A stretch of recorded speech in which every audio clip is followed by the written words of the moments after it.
Oh, hey. Hello, yes. About 6 months ago, they asked me to give a title, so this is my title, but I'm going to go a little bit off the original title. It's just the way I am. I'm not very good at behaving myself. I just want to start with this. This was the most sustainable retail store in 1999. It had a little green roof on it. And that's 20 years ago. The most sustainable retail store has just opened at the IKEA store in Greenwich on exactly the same site. And it's something I'm talking about a lot, because what is the next sustainable retail store going to be like in 20 years' time? And some of the things I'm going to talk to you about should help that. That's actually the roof at IKEA, which you can go and visit now in April. It should be open to the public. It's the largest green roof in the Royal Borough of Greenwich. A little London story here. 10 years ago, I helped and I campaigned to get a policy. It was the 2008 London Plan, the Green Roof Policy, and it's now 10 years on. And so what I'm doing, it's been polluted, is I'm currently finishing a 10-year report about the success of that policy.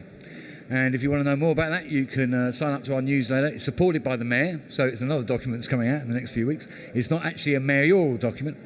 And we've mapped all of the green roofs in London. This is particularly the central activity zone, and we have all these infographics. Now, anybody who knows me, that I'm rather passionate about green roofs. I get absolutely fed up.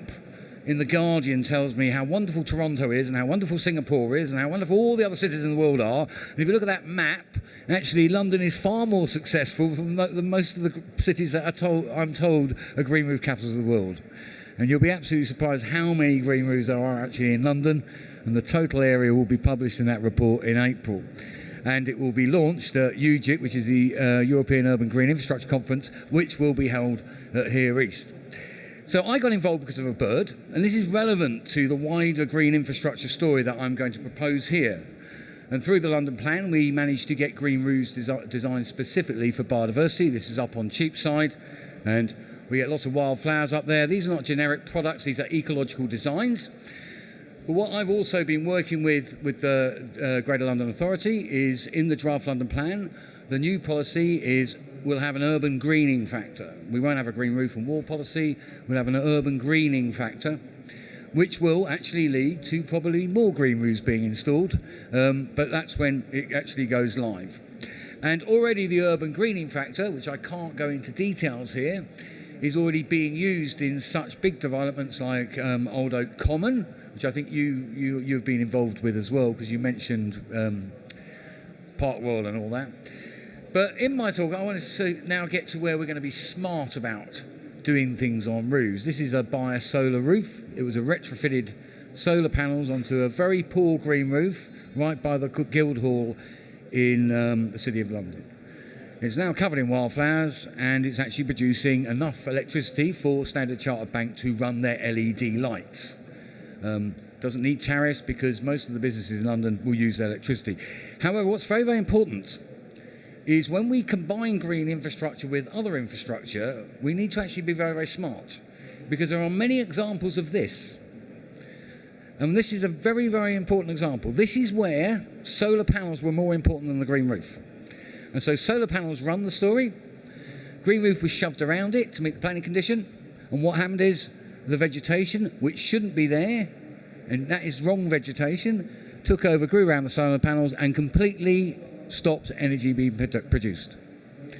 And I fight this all the time, because I get called in and somebody says, yep, we've already designed the solar bit, you've got to shove a green roof around it. I said, that's going to be a mess. And so what we have to look at when we combine green infrastructure is that we take an equal view of both elements. Solar is sexy, therefore it's in charge. Green roofs are fluff, we'll forget about them and do them later. And I was actually involved in designing this, which is the largest solar roof in London, which is on the Olympics, in the Olympic Park. It's on Here East. It was originally the media centre. And I just want to highlight here for any ecologists, this is the only thing in the Olympic Park that has met every single biodiversity target, which I'm rather proud of. I won't list all the species. But actually, there's a lot of real good building sense to why you should do good bio-solar roofs. And this is a little video, which I'm going to talk over. Because actually there's lots of reasons to use what is known as a biosolar system. It makes for easier construction. You don't have to do any penetrations on the waterproofing. You actually create more interesting habitat for species, and it's much simpler build. As you can see, it's very, very simple.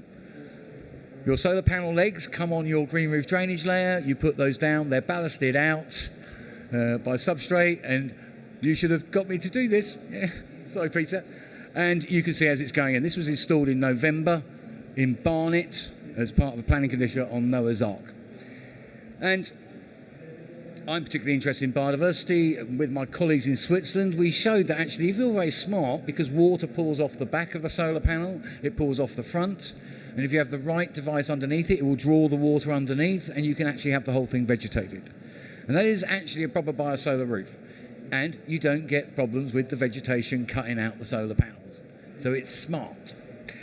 So this is actually Bowders, Clapham Park South, which actually won the Green Roof Award last year in the NFRC Awards. And you can see it's delivered biodiversity for the planning condition, and it's also producing energy for the residents below. Green and blue roofs. Now, this is another thing that's slowly getting taken on board in the United Kingdom. There's quite a few going up in London now. But the point here is, are they smart green blue roofs? Because the smart green blue roofs, like this one in Antwerp, which has got special sensors, will store the rainwater and release it on a sensor, and it's computerized up. When they know 2 weeks before a storm's coming, it will release the water in the summertime, so that actually the blue-green roof is ready to take the intense summer storm, which is our problem.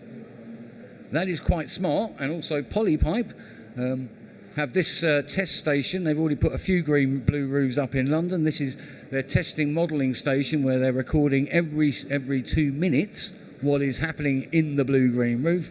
And again, this is a smart approach using technology to see if we can release water when we need to release water, so that actually we can hold water strategically in intense storms. This is I haven't got any photographs of this one. This is a complete biodiverse blue-green roof by Radmat, who are here today, and they have a system.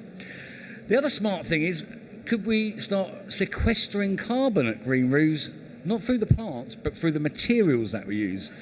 Carbonate was something that was invented by Greenwich University. It's now being used to make lightweight concrete blocks.